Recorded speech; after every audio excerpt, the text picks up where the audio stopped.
Hi. Hi, Ashley. How are you? I'm doing well. And yourself? I'm doing great. So, tonight we get to talk about our two favorite subjects, us. So, would you like to tell Special Olympics British Columbia a little bit about yourself? Um, okay, so my name's Ashley. I've been a part of Special O since 2003. Um, I do a variety of sports. My main one at present, I do snowshoeing, I do track and field, I swim, and I do 10-pin bowling. Wow. Yeah, And we all know what your favorite sport is. yeah. Hi. Bowling? Yeah. No. Hi, I'm Maureen Hunter, and I've been involved with Special Olympics in Campbell River since the program year of 83-84. I started in February of 1984. So I was on the local executive that started Special Olympics in Campbell River. I'm pretty proud of that. When I first started, I was a bowling coach, a floor hockey coach, the bus driver, a swim coach, and I'm the volunteer coordinator and helped out with all the fundraising. I think I was actually called the fundraising coordinator, but we've grown since then. Um, it's been a privilege to be a part of Special Olympics and to coach people like Ashley over the past 30 something years. And it's something that I'm really, really, really proud to say I'm a part of. Ashley, do you want to talk a little bit about some of your favorite things about Special Olympics? Well, I don't even know where to start, but I'll start by saying that one of my favorite things is just the atmosphere itself. Just you just come in as you are. Like, doesn't matter what your background is or what your disability is, or you just, as long as you're respectful and kind to one another, you're just accepted as you are. And I like how everyone makes a point of like trying to include each other. I love the positive atmosphere every time I go to a competition. It's like you just, it almost seems like everyone feeds off the positive energy. It's like they cheer, everyone's cheering on one another. I like that kind of thing. And you're exactly right. One of the things that keeps me going in Special Olympics, especially when it's late at night and I'm on day 3 of being on a road trip, is how we celebrate accomplishments. And whether it be our day-to-day or our week-to-week training, it's all about exemplifying what you can do. It's not about what you can't do. And when we get athletes or coaches, because I train quite a few coaches, but when we get somebody who cannot do something, there's a barrier.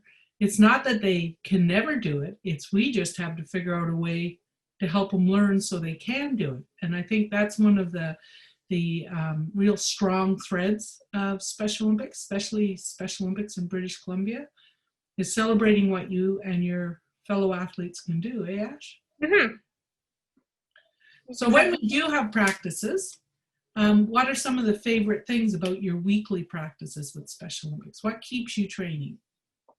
Just, yeah, like I know I mentioned it before, but the atmosphere, just um, what keeps me going every week is I love the connections. It gets me out of the house and it gives me a strong sense of purpose. And I could be having like a really crummy day or a really crummy week, and as soon as I come into a practice, whether it be for swimming or a snowshoe dryland practice, whatever, and just come in and everyone's like, "Hey Ash, hey Ash, hey Ash," and it's like, how can you not be grumpy after that, right?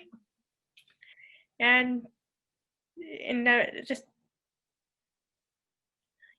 like, That's what, like, I can honestly say in all the years I've coached, I have never, ever, ever, ever left a practice that at least 95% of the people who attended with me, whether they be coaches, volunteers, or athletes, never said thank you to me, or some word of encouragement, or say, sure, looking forward to next week, or it's they've all, everybody, not just the athletes, but all the other coaches say thank you. And it's a, doesn't matter how you're feeling when you leave the house to go to practice, or if there's something you'd rather be doing.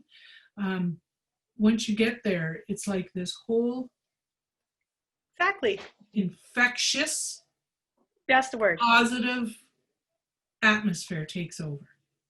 That's really exactly it. Yeah, it does. Yes.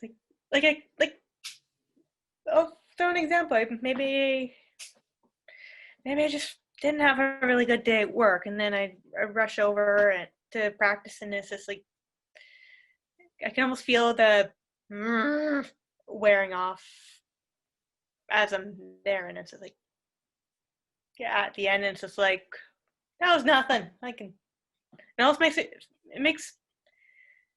I can just, it's like I can tolerate what I can tolerate what life throws at me a lot better. That's awesome. Yeah.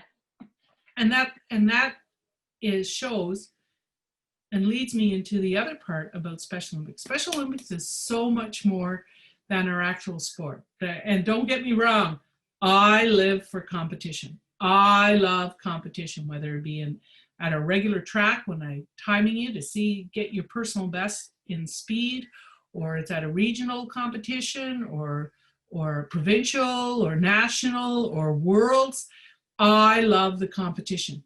But it's the week that happens once every year or every second year in our world. It doesn't happen week to week to week. So it's the weekly thing that really it motivates me to keep going and lights my internal fire to keep everybody doing even better. And the changes that Special Olympics makes in everyone's life. Mm-hmm. Not just about the sport, it's your everyday life. Do you want to talk a little bit about some of the positive things that have happened in your life in the last couple of years, that it was your hard work, but Special Olympics helped you grow to be that person? Does it have to be Special Olympics related, or no, things outside Special Olympics? Yeah, so it's things outside Special Olympics, but maybe Special Olympics, the way we helped build your confidence and build your yes, I can do it attitude. What are some of the changes that's made in your life in the last 4 years? Help cultivate. I thought you said 2 years. Now I'm going to change it to 4.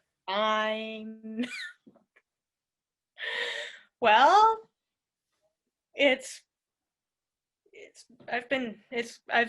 I'm able to tolerate like little things. Little things still get me wound up, but littler things used to really get me wound up, and now especially the last several months, I've just even before COVID, I feel like I can handle a lot of things that life throws at me now a lot better than, say, 2 years ago, even a year ago. One big thing I realized as of this week, it's my 2-year anniversary at Thrifties, and I never thought I would be able to work in a grocery environment. That's awesome. You asked me 4 years ago, and I wouldn't be like, oh, I thought you were are you crazy? I knew you could do it. But I didn't. You did, but you've done it. Mm-hmm. You've done it, and that's a pretty amazing thing. You just think 2 years ago, 4 years ago, the fact that you're living in your own apartment. I know. And I'm living on my own. I'm not. And that was a goal of mine for the longest time, and it took a few curveballs along the way, but here I am. Do you know one of the things that I'm really amazed at and it'll never cease to amaze me, especially the last 2 years. You've been afforded great opportunities to be featured and interviewed. And a big reason for that is you're putting yourself out there, like Yeah. we were tonight and on our Zoom interview. But the first time I heard you speak publicly, that was absolutely amazing. So through the Athlete Speaker Bureau, and we practiced your speech, and you and I, my training as a coach for the Athlete Speakers Bureau, I was able to work with you and help you develop a speech. That was a pretty amazing moment, the first time you gave a speech. That was at the Howie Meeker golf tournament for 2018. And it was pretty amazing. That was like a standing ovation for 5 minutes. Oh my heavens, what a number you did. And if someone had said you would have the confidence to do that, even a year before that, we would have just laughed, right? Frankly, I was terrified, but did it anyway. And I think that's the thing, people who are not in the Special Olympic movement, they just don't understand the growth that it affords the athletes and the coaches and volunteers. Like, I've seen so many coaches and volunteers grow themselves, including myself, when they're afforded the opportunity to teach and train. Yeah. It's pretty amazing. So what is some of your favorite moments? I'll ask you first. What are some of your favorite moments of Special Olympics? Oh my gosh. You mentioned yesterday this was a fraud question. I warned you. Well, I'll start with the most recent one. I think was going to my first Winter Nationals and celebrating my 30th birthday. I mean, oh, it's out. For those who don't know, Ashley insists she's 21. I am 21. That was a blooper. Yeah. So what was so awesome about the games? I just loved it's like we're all like one big happy family, and I just love the energy. It's just like it's like electric almost. It's very electric. But Like, when I look over your shoulder, there's a little bit of hardware hanging on the wall. So what about your performance at the games? that I'm really super proud of. Well, I made a goal of getting at least one personal best, and the performance I'm most proud of is the 1600. I shaved like 2.5 minutes off my time, and then for the final, because there was a prelim round and a finals round, and I shaved another 2.5 seconds off. That's pretty amazing. And as that's right. And as a coach, that's one of the bonuses of being involved with Special Olympics, is sharing and riding on the coattails of your success. So you worked really hard. I got to motivate you and hold you accountable for your training, which you don't really need very much of that because you are a very motivated athlete. Right. But being able to stand there and ride on the coattails of your success is what keeps me alive, and it's what keeps me going. Like, it's like, oh my God, 4 personal best times. And that relay that Team BC ran was absolutely, positively beautiful. It was absolutely a beautiful race to watch. And that's a big part of it, is sharing in your successes, being allowed to share in your success and being afforded to share in your success. That's a pretty amazing thing. Yeah, you mentioned the hardware. The hardware is very nice, but just the fact that it came with it, the brand new time was Bonus. So I can borrow a couple of your medals? If you ask nicely. Wow, that's pretty cool. That's pretty cool. And you know, Ash, I think when you watch the level of performance now, when I look back on 35 years ago, when we started in Special Olympics and what was expected of our athletes, you know, to know there'd be a 1600 meter or a 5K race, that was just not unheard of back then. Yeah, 400 meter was like a big race to be running, and Expectations of, dude, like, wow, these people, I don't know if I'm using the right term. These people are like really, really capable. Like, they're a lot more capable than we're giving them credit for. exactly. Let's up the game. Let's push them harder. So, as you know, as your coach, I always have the level of expectation up here. Yeah, that I know. Yeah, good enough is not acceptable.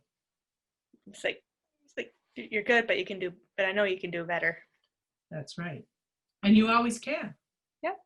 You know, some of the other things about Special Olympics, like way back when I started Special Olympics, started in Special Olympics, and we started the local in Campbell River, a lot of our athletes had never been to restaurants. Really? They'd never been in a restaurant. Smorgasbords was something that they'd never had the opportunity to. Oh, wow. The most fun thing for me is the first time an athlete gets to go out of town, the younger ones without their mom and dads. Yeah. I could give up the first time athletes fly. Yeah. Or that's one I don't need to experience again, but it is. Quite often, it's the first time athletes get to go on trips out of town is through Special Olympics and the opportunities for travel and competition that's afforded through Special Olympics. Yeah. When we go back to, when COVID is gone and we go back to having sports camps and training camps, quite often the first time athletes travel away from home is when they get to go to a training camp. So that's so important. I remember my first trip with Special O. I think it was that. Yeah. I believe it was a swim regionals in March of 2004. And where was it? Duncan. And did we stay in a hotel or do a day trip? No, that was a day trip. Yeah. But that was impressive. It was. Memorable. I remember that. And when I look at who you've evolved into over the last 17 years, you were only 4 when you started Special O. I know. But when I can share, and that's to look at who you're evolving into and listening to your ability to express yourself and the confidence that you're going to be heard and the confidence that training and physical training, I mean, you train really hard. You know, the one thing that COVID has taught me about you, it doesn't matter if you see someone every week, you've kept your training up. You're running at least 4 times a week, if not more. Yep. And you should be really, really proud of that. You're not sitting at home waiting for your coach to call and say, we have practice today. Mm-hmm. And, you know, 5 or 6 years ago, that might have been you. Mm-hmm. That's pretty cool. That is. So is there anything else that really stands out with Special O? I think it would have been might have been my very first nationals in 2018, and that'd been a goal of mine for a long time, was to qualify for nationals, but it didn't happen in the typical. Okay, I know I've told this story before. I didn't find out in the typical way. I found out while I was at work, dishwashing at the time. Oh, Haley went. That's okay. Yeah, I didn't find out in the typical way. I was just doing my shift, dishwashing, and then a group of this Special executive from Campbell River came in for what I thought was just coffee amongst themselves. And no big deal. They do this every now and then. So I just went back to my shift. And then you guys invited me to join you because it settled down a little bit inside the restaurant. And okay, well, the owner's well familiar with Special O, right? Yeah. For background. Anyway, you guys invite me to join you. You hand me this envelope while acting way too cheerful. And I'm like, what is this? Just open the envelope. Fine. I open it up and then sure enough, congratulations. We'd like you've been selected to represent BC on Team BC for Nationals in Antigonish, Nova Scotia. And I just started sobbing. It was pretty cool. It was really special. I was like, is this real? You know, Ash, when you think about that experience for yourself, what are some of the things, like when you look at your other athletes you've traveled with or you train with, what are some of the things that you see Special Olympics gives them, how it enhances their life? So what are some of the changes you've seen in other athletes that we train with? I've seen their confidence grow, not just in Special, but like even in their working world. Like some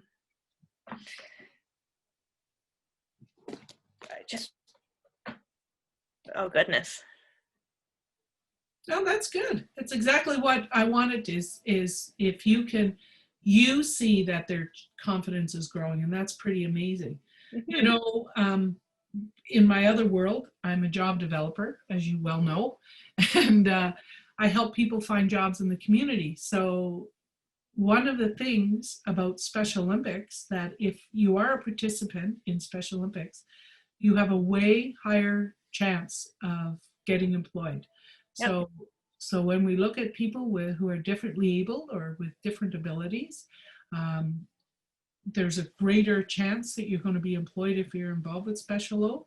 Like when I started with supported employment in the mid-'80s, and I honestly can say the majority of the employers who employed people were people who were sponsors of our local Special Olympics. Yeah. So Thrifty Foods is a good example. They came on board as a sponsor, and the next thing I know, they're employing 2 people, and they've kept employed. Boston Pizza, they came on as a major sponsor for our golf tournament. So I think that was like 17, 18 years ago. Oh, wow. And they have been an employer since then. So it's raising awareness. So when you can get people to come out and become involved with Special Olympics, they all of a sudden are celebrating what people can do and what people can accomplish. Mm-hmm. So that used to be my go-to. It was kind of a joke in our home, is as soon as they came on as a sponsor and learned about Special Olympics, my husband Harvey would say to me, so how long is it going to take for you to get somebody employed there? Or so what kind of jobs do you think are there that the athletes can do? So it's definitely way more than just a sports organization. And then it gives them that confidence too. Like, I want to throw in an example.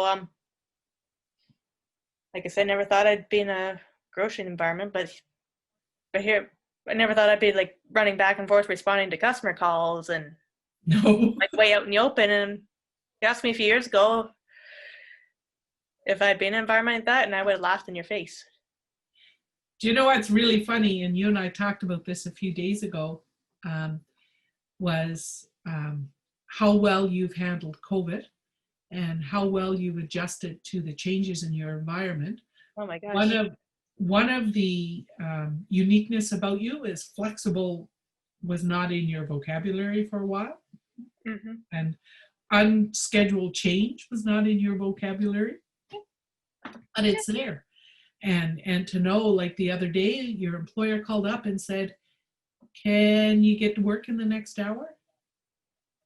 And your reaction was, how can I get this done? Not, I can't. Right. It's what do I need to do to get myself there? And I was pretty impressed with that.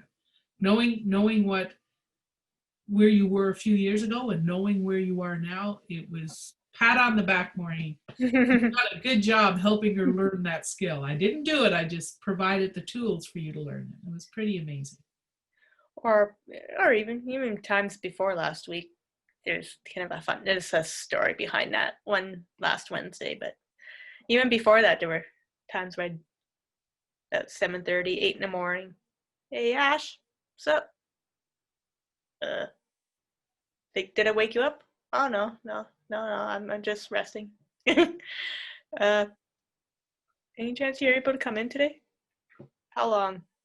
Full day? How soon do you want me in? As soon as you get here? Sure. And then I'd be like, I guess I gotta get up now. One of my things that keeps me coming to practice is working with the athletes and watching them overcome multiple barriers. So it's the excitement of watching someone who's been in snowshoeing for 10 years and never ran a race. And all of a sudden something clicks and they're running hard and they're running fast. Yeah. That is pretty cool. As an athlete that has less barriers when it comes to competition, how do you feel about your teammates that have multiple barriers? Do you get to enjoy in their accomplishments as well? Yeah, might have been a qualifier for a track meet, or for example, or even the provincials. I think 2017 was the last one. Yeah. And I just watching people who running, and it's like you could tell it's like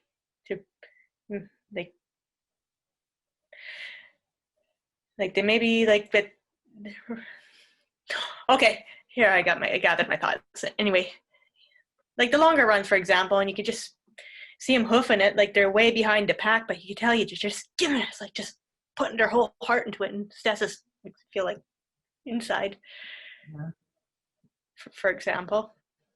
And one of the things, and then they finish and they're just like, yeah, and the crowd's all like,